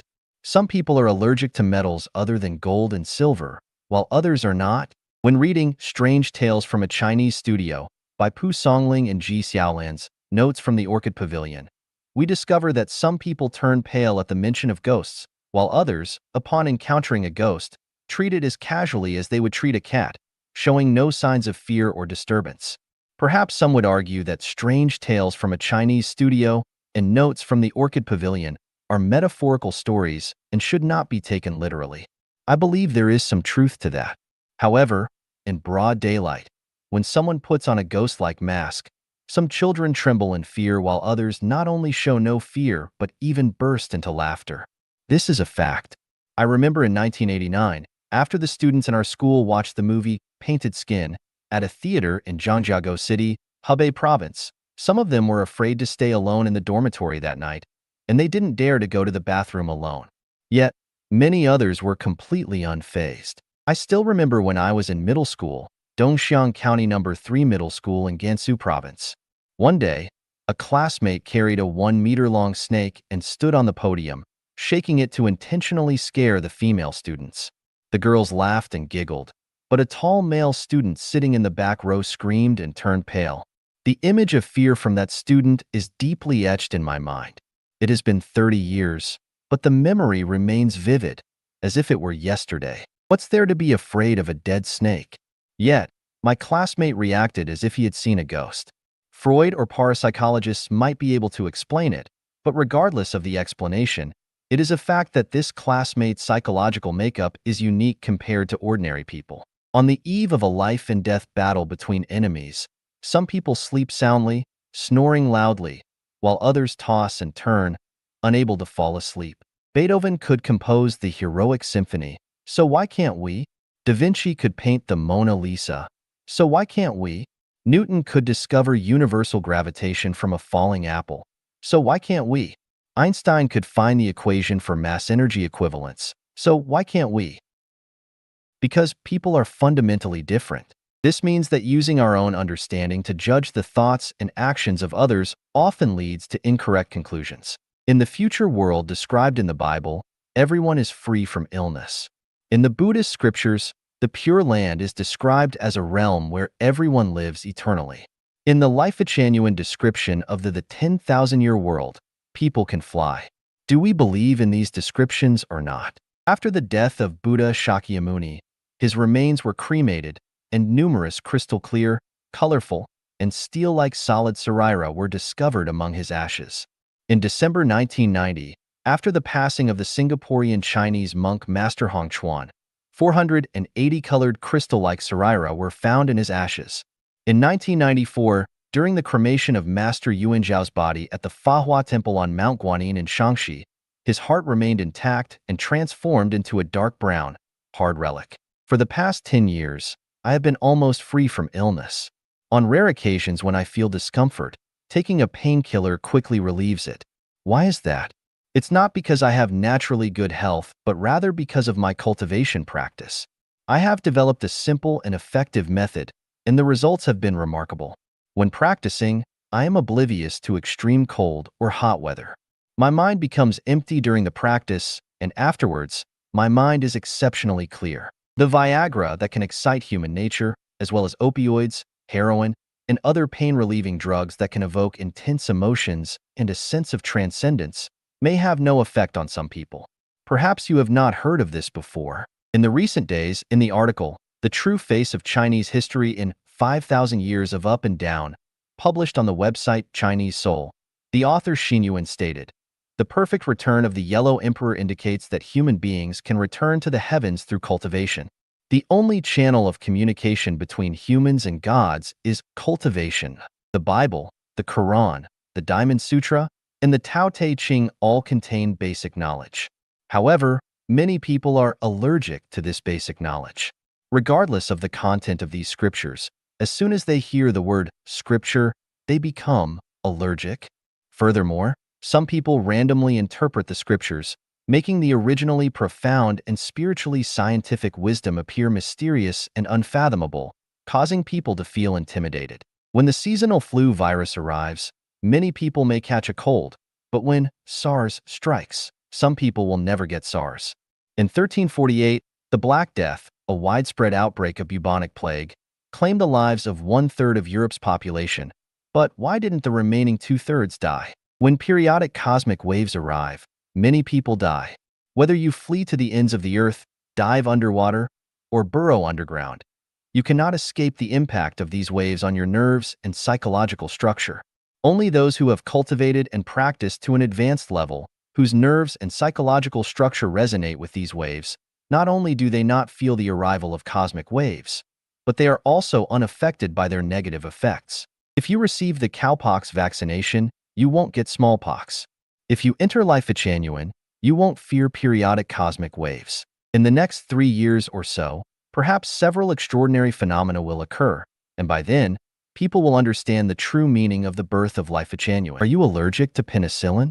What are you not allergic to? Do you have sarira in your body? When will you have sarira? People, what are you really living for? Where are you rushing to in your busy lives? What have you truly understood? Gratitude, the first element of life's sublimation. Xiefeng. Deformities lack beauty and make us feel unutterably upset and irritable or even disgusting. This is not a man-made feeling, but an instinctive rejection response like a physical allergic reaction to certain substances. Those without gratitude have deformed life structures, and this is the reason why we dislike and even hate some people. Life is a non-material structure which can be either deformed and unbalanced or perfect and symmetrical. Lives with more perfect and symmetric structures live in higher spaces of life, while lives with more deformed structures live in lower ones. All animals have life structures which are less perfect than those of human beings, so they can only survive at animal levels, while humans with perfect human natures and standards are celestial beings and live in higher-level spaces such as the 1,000-year world and the 10,000-year world because their life structures are superior to those of mortals and deities. It is like gases that exist at different levels of the atmosphere: the troposphere, stratosphere, mesosphere, ionosphere, and exosphere. Life's ultimate goal is to evolve into higher-level spaces of life which result from the sublimation of one's life. This sublimation of life means letting one's own life, non-material structure transit into perfection. How does one transit? Gratitude. Who and what should we be grateful for? Here are 8 with reasons for each. Thank the greatest creator for giving us bright eyes to enjoy our beautiful universe with starry skies, rivers, lands, and all the trees and flowers. Ears to enjoy the splendid melodies of the nature. Love and affection between men and women to enjoy physical and emotional pleasures which are blissful slices of heaven. Who designed and created the free but invaluable air and rivers of pure water, and who allows our easy survival and reproduction. We are bathed in sunlight and moistened by rain and dew. So how could we not thank the greatest creator? Thank Jesus Christ for his favor when he came into the mortal world to atone for us with his precious life and brought hope to our suffering lives. Then thank Buddha, Muhammad, PBUH, and Lao Tzu for their favor. Their wisdom resolves our inner sadness, sublimates our humanity, maintains our human dignity, and gives us inexhaustible and precious spiritual values. Thank your parents for their kindness, who exerted tremendous effort to bring you up, whose love is so heavy that even a green mountain cannot carry it, and even time and space cannot extinguish it. Thank your children for the joy that they brought to you. Thank your friends and relatives for their encouragement, comfort, and help when you were in trouble. Thank your teachers for their hard cultivation. You see because you stand on their shoulders. Thank people with high ideals for drawing their swords and rendering help to you during emergencies. Thank your colleagues, classmates, and even strangers for their sincere praise and cooperation. Real happiness belongs to appreciative givers of thanks. Real light belongs to them, and bright futures belong to them. Those who are without gratitude, have no love in their hearts, never repent, are short of humanity, and only fall into the evil wallows of power, money, and fame, will never attain the chance to ascend to a higher space of life. It is by giving thanks daily that we can be bathed in the spirit of the greatest creator. Our life's non-material structure can ceaselessly evolve into perfection, and we can finally achieve the quality of becoming celestial beings. Comrades, learn gratitude. Even dogs know how to wag their tails to give thanks. Are we not as good as dogs? If there is no retribution, there will be no natural law. Xiefeng. What is natural law? Natural law is the set of operational laws and principles of the universe and is the reward and punishment mechanism of Tao for all lives. What is retribution? Retribution is the set of rewards and punishments given by natural law according to each life's thoughts, words, and deeds. Is there natural law? This depends on whether there is retribution. If there is no retribution, then natural law does not exist. But if there is retribution, then there definitely is natural law. To know whether there is retribution, we have to analyze, sort out, summarize, verify, and judge from the ups and downs of human society, the rise and fall of each nation, and the joys and sorrows of each individual. We can also analyze and summarize the history and actual facts of each family and draw our own conclusions. If you find that there is indeed retribution, then you must follow natural law and not violate it. But if you find there is no retribution, then you can do whatever you want. Natural law is shapeless, formless, shadowless, traceless, invisible, intangible, and inaudible.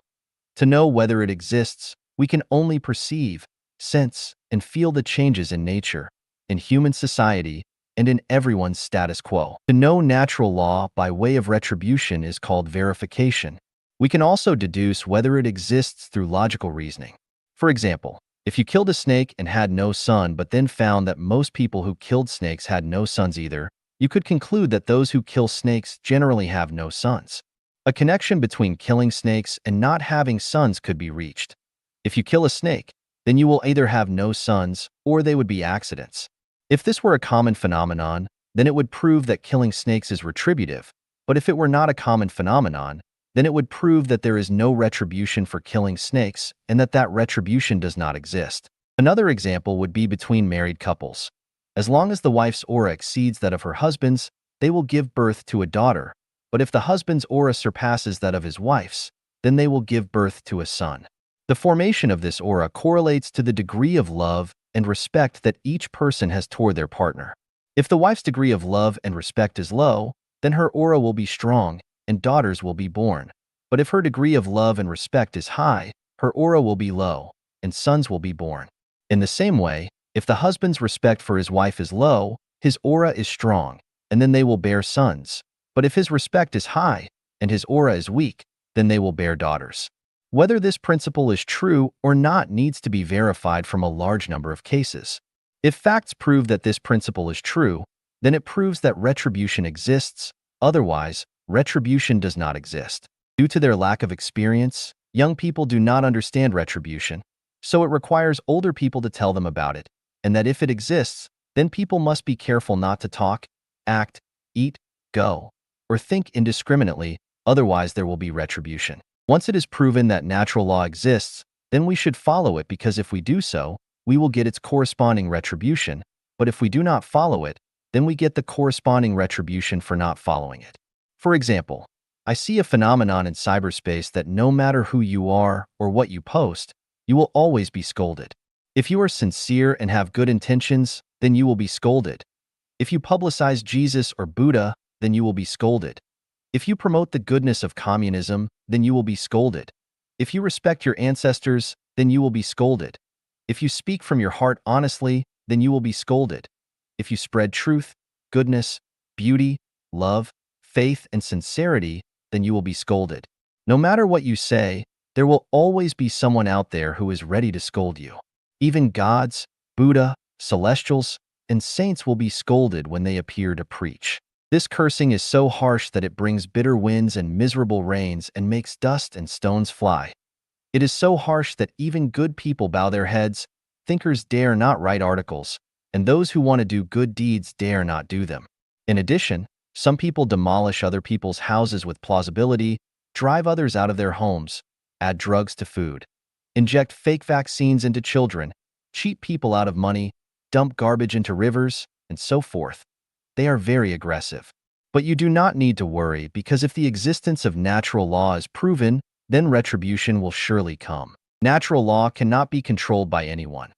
No matter who they are subject to its rewards and punishments. Otherwise, millions of the Ming Dynasty imperial family would not have been killed.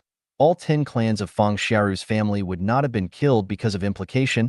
Emperor Chongzhen would not have hanged himself. Ceausescu would not have been shot, and Saddam Hussein would not have been hanged. Some retributions appear immediately, some take years, decades, or even longer to manifest themselves. Therefore, when we study and explore whether retribution exists, we should not just analyze, sort out, summarize, and judge by only one event at one time by one person. We need to explore across time and space. If the retribution mechanism is real, then it can be foreseen that the Chinese nation will face a catastrophe. But if there is no catastrophe, then natural law does not exist and people can do whatever they want. Knowledge and wisdom. Xie Feng. In the movie Fearless, Hui Yuanjia is a master of martial arts. His shadowless fist allows him to overcome enemies, catch them off guard, and make them defenseless. It is an unstoppable technique that leaves opponents unable to defend themselves and provides them no room for counterattacks. The power of the shadowless fist lies in its lack of a fixed pattern. It is highly versatile, constantly changing, and adaptable to any situation. It may seem complex with only one move, yet it contains endless variations and techniques. The shadowless fist is a technique without a technique. If you were to ask Hui Yuanjia, Master Hua, how many patterns does your shadowless fist have, and how can one learn it? Hui Yuanjia would not be able to give you a definitive answer because even he himself is uncertain. The secret of the shadowless fist lies in its embodiment of the essence of martial arts. Regardless of the specific martial art, philosophy, thoughts, or methods, once it becomes one with the Tao, it becomes unfathomable, only to be comprehended through personal insight, impossible to express in words. Confucius once questioned Laozi about the Tao and later said to his disciples, "Birds, I know they can fly. Fish, I know they can swim. Beasts, I know they can run. Running beasts can be caught in a net, swimming fish can be caught with a mesh, and flying birds can be shot down with an arrow. As for the dragon, I simply don't know. It rides the winds and ascends directly to the ninth heaven." Today, having met Laozi, isn't he just like a dragon?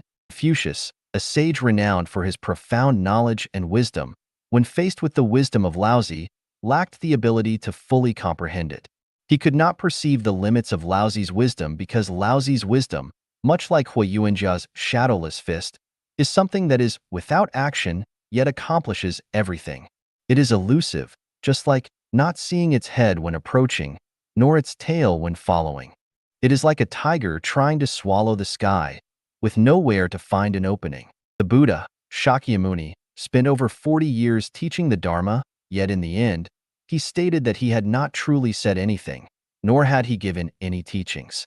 He said to Subhuti, Subhuti, do not say that the Tathagata thinks, I must expound the Dharma. Do not have such a thought.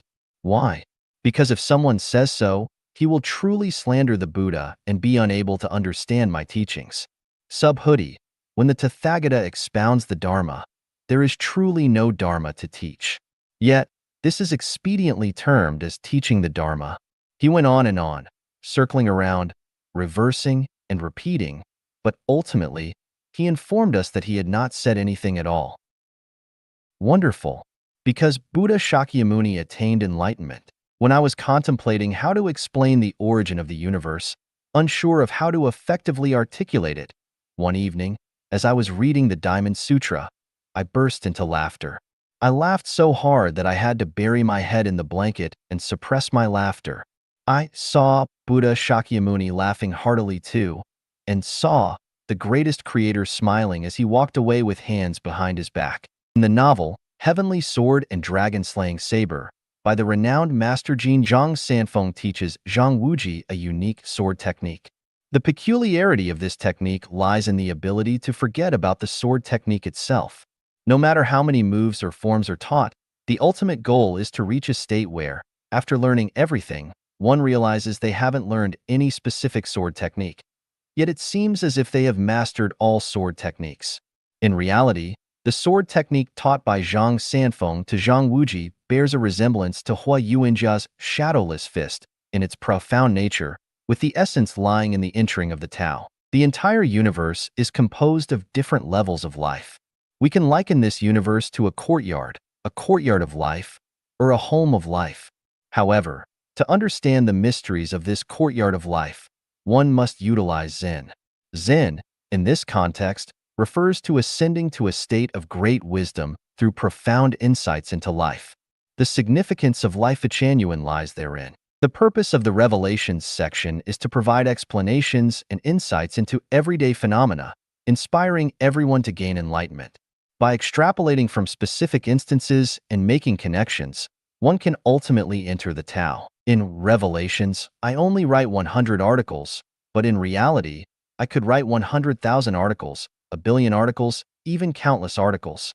However, if readers cannot attain self-realization, no matter how much I write, what purpose does it serve? In order to expedite everyone's path to enlightenment, let me provide a definition for knowledge and wisdom and explain their meanings and differences. What is knowledge? It refers to the understanding and experiences acquired without personal contemplation and profound insights. Everything learned from schools and churches, everything acquired from parents and masters, and everything obtained from books, magazines, movies, and television are considered knowledge. What is wisdom? Wisdom refers to the ability gained through one's own brain's contemplation, analysis and judgment, or the perception of the heart. Wisdom cannot be obtained through sight, hearing, taste, smell, or touch. Wisdom is the crystallization of thinking, the child of thinking, and the outcome of thinking. When entering life genuine, one should not focus on acquiring knowledge, but instead strive for wisdom. Otherwise, no matter how much I said, it will be in vain. Silence might be better. The more I speak, the more confused you become. In order to stimulate the birth of wisdom, I will now present several questions for everyone to contemplate in their free time. By the time I finish writing the 100 articles of Revelations, I hope to witness the emergence of a large number of individuals who can attain Anuttara Samyak Sambodhi, supreme, profound, and perfect enlightenment. If fate allows, I will then discuss advanced spiritual cultivation and the chapter of preaching the Tao. Why are there so many stars in the sky? Where is the greatest creator exactly? How did the earth start moving initially? Why is there only one moon hanging in the sky? Will the human population on Earth continue to increase infinitely? What is the best way to limit population growth? How was the atmosphere formed? Are wolves the ancestors of dogs? Why don't humans have eyes on the back of their heads? Why do species vary greatly, while human faces differ immensely?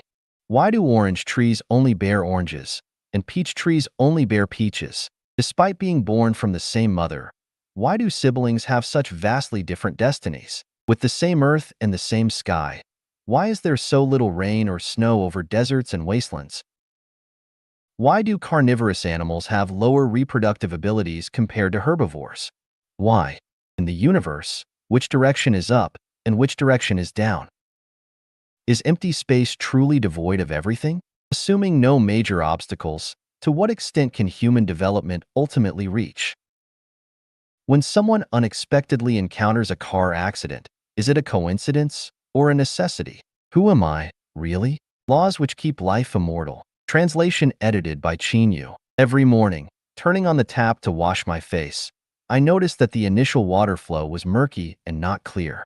This happened every day. It then dawned on me that life truly resides in movement. The house I lived in had 3 bathrooms. Once, one of them had a leak and was temporarily closed.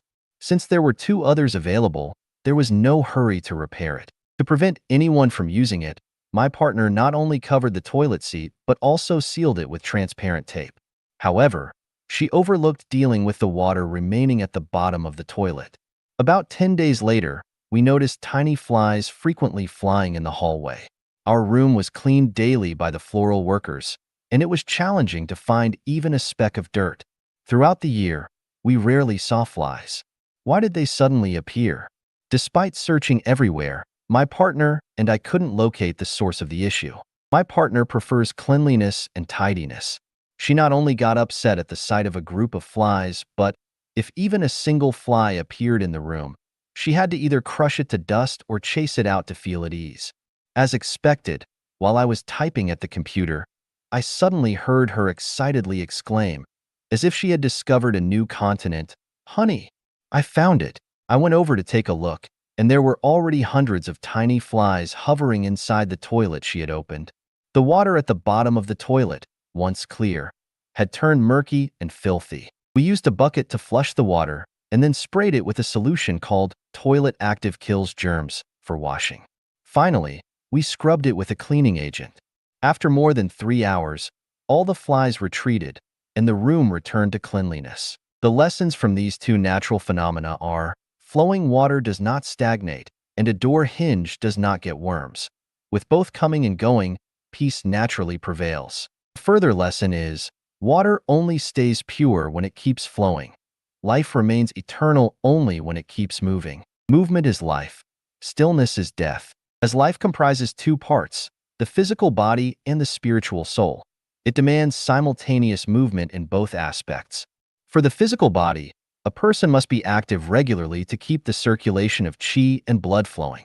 This circulation effectively delivers nutrients and oxygen to all parts of the body, keeping the body vibrant. For the spiritual soul, this movement requires continuous thinking without allowing the brain to remain dormant. Similar to water flowing from its source to rivers and oceans for eternal existence, life must connect with the past and envision higher-level life spaces to endure eternally. We often lament someone's rigid thinking, likening them to rigid wood that's difficult to carve. The reason behind this is that they adhere to their own views and confine their thinking within a dead pool of specific doctrines, ideologies, thoughts, or isms. Over time, they unknowingly become rotten and stinky, neither accepting new thoughts, fresh water, nor willing to come out of their closed well to flow into rivers and oceans. As a result, not only does their original purity deteriorate, but they also create many flies, polluting the surrounding air and environment. For instance, major religions consider their own religion as the only true one, branding all others as false. They clutch onto a few scrolls and seek disciples everywhere, advocating the pure nature, eternity, and truth of their dead pool, showing such stubborn bias and ignorance that they are unaware of their own extremity. What future could they possibly have? For example, Some scientists believe that only scientific matters are universally applicable truths, and that only science can ultimately save humanity. They prefer to run vigorously on a one-way street, completely ignoring the existence of the non-material world and negative universe. Can they see through everything? For example, life needs a track. Jeffing. Many talented people living among us appear to be mediocre, not because they are of low intelligence or are not gifted, but because they have either not found their own tracks or they have taken the wrong ones. Everyone has unlimited potential, but the main reason for not having given play to their potential is not because they are born stupid or have insufficient mental skills, but because they have never found their best life track from start to finish. No matter how excellent an aircraft is, it will never fly if there is no runway, for an aircraft with no runway will never be more than a pile of metal. No matter how much potential an excellent sprinter or long-distance runner has, his or her talents would remain buried without a racetrack, knowing not whether they are a mediocre horse or a swift horse until death. Life needs a track, and battlefields, business markets, officialdom, farms, and social realms all have lots of them. We must choose the track that best suits us, because it is only with the right track that we can give full play to our talents. Generals Eisenhower and Patton demonstrated their outstanding military talents because they had the track of war. But if there had been no tracks of war, who would even know their names? Zhu Jun, Yang Lan, and Ai Ping, and others have become the focus of millions of people, sparkling with brilliance, simply because they shared the track of television. Who would they otherwise be? Jet Li and Andy Lau rose to fame far and wide simply because of the track of movies. Throughout the history of Communist Party of China, many outstanding politicians, strategists, and diplomatic talents have emerged and many commoners became generals. It was because they took the track of the communist movement that they had brilliant lives. But without this track, their talents would have been drowned in life's ocean. Many people turned onto this track and formed the backbone of the state, and many others became millionaires or even billionaires because they took the business track after China's reform, when it opened up, and they gained much wealth. But what would their lives be like today without this track? Nobody knows. Many eminent Buddhist monks showed their superior wisdom because they followed the track of Buddhism. If you want to make something out of life, you must choose a track that suits your personality, because you cannot give play to your talents without the right track. Without the correct track, you will drown in the crowd. The internet is a track, and many people are shining with brilliance upon it, creating their own blogs and gathering their own social connections.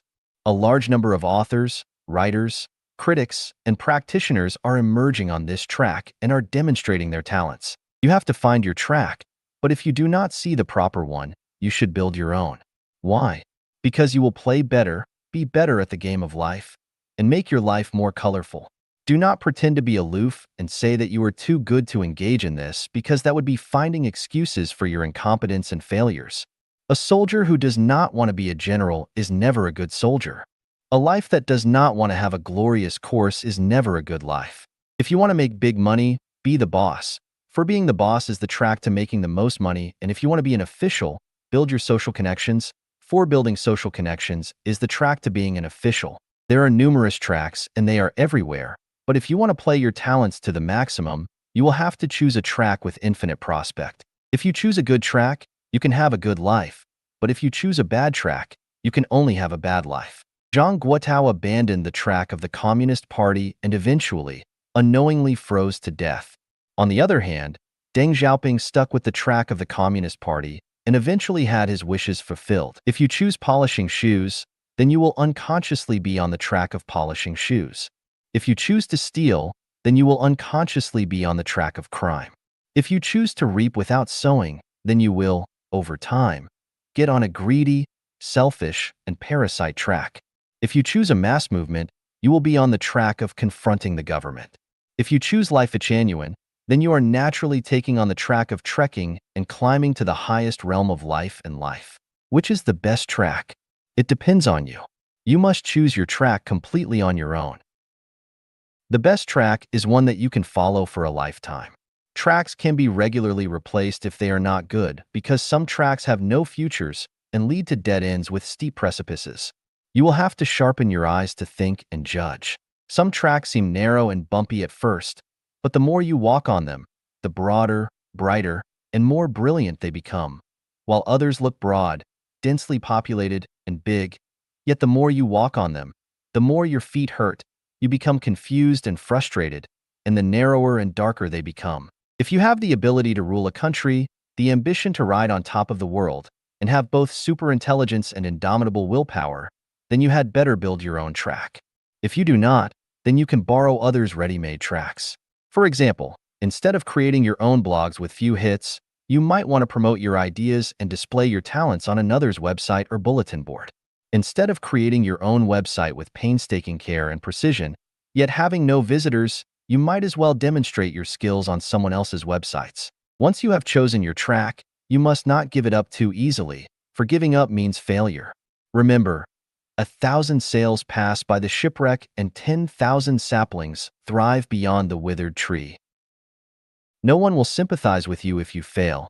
At most, they will express regrets and pity. Once you find that your track has no future, you must give it up as soon as possible and try to blend onto the track with the most brilliant prospects at once, because if you bite the bullet and play hard, you will only miss your opportunity and then grieve it for a lifetime. Remember, the earth will rotate the same, with or without you. A life needs a track. As long as the route is right, you can stride ahead. I hope you follow your splendid life track. Priorities: the order of importance and the emergence of life. By Xiefeng. From the long-term perspective, we know that each life lasts for only a fleeting moment. Regardless of how capable we might be, we are incapable of escaping our inexorable doom. How to spend this fleeting life is a question deserving our serious consideration and discussion. Look at life from the perspective of life. Life is only a journey, a flash of light in the infinite time and space of life. Since life is so transient, we need to explore the routes and risks of our journey. What kind of life is the most beautiful? As we are all people, we must first consider how to be people. The greatest creator of the universe, created us and meant for us to be people, not ghosts, devils, celestial beings, Buddhas, or gods.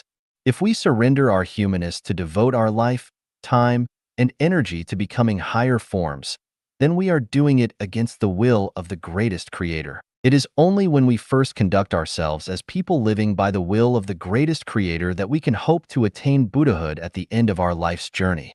It is as if the boss of a company hires someone to be a clerk. The clerk's purpose is to dedicate his efforts toward his own duty, not to ask his boss to consider him to be a section chief, because it is only after he performs his clerk's duties well that the company boss should offer him the opportunity to be promoted to the position of section chief. The intent of the greatest creator in creating us is to enjoy life and not to make us suffer at all. Because for human beings, the greatest creator is love, great love. I do not worship men of the hour or heroes who gallop onto battlefields, nor do I worship those great people who are admired by the masses, or the ordinary people who become Buddhas and gods of the mortal world. I only pay tribute to ordinary, simple, honest, and hardworking people, because those people's lives conform to the way of being mankind. Those who sacrifice their present life pleasures to focus on grace after death do so against Tao. The moralization teachings that people can only obtain well-being after going through affliction and suffering definitely leads them astray. The preaching that asks people to cultivate achievements with intensity, regardless of their family responsibilities, in an attempt to attain special magical powers and arts to glorify the mortal world is questionable. Could it be the devil's temptation? The practice of hyping celebrities, successful figures, distinguished scientists, outstanding entrepreneurs, millionaires, experts, emperors, great men, and heroes will prove to be disturbing, causing people to crowd onto the single-plank bridge and to forget the meaning of life. The benevolent see benevolence, and the wise see wisdom. Life Achanuan preaches that the ordinary life is the best life. Life's priorities and orders of importance and emergence should be as follows. The paramount thing in life is to revere the greatest creator, which mainly embodies reverence of nature and reverence of life. If we consider nature as appendages that can be arbitrarily spoiled, treat life, including animals, beasts, insects, fish, trees, flowers, and grass, as dirt, then we are defying and profaning the greatest creator. Our life is one of evil and is doomed to extinction, and we can no longer have a bright future.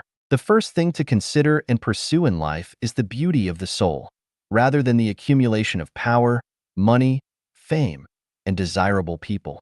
If one's mind is not beautiful and their soul is dirty, then their life is bound to slip into hell.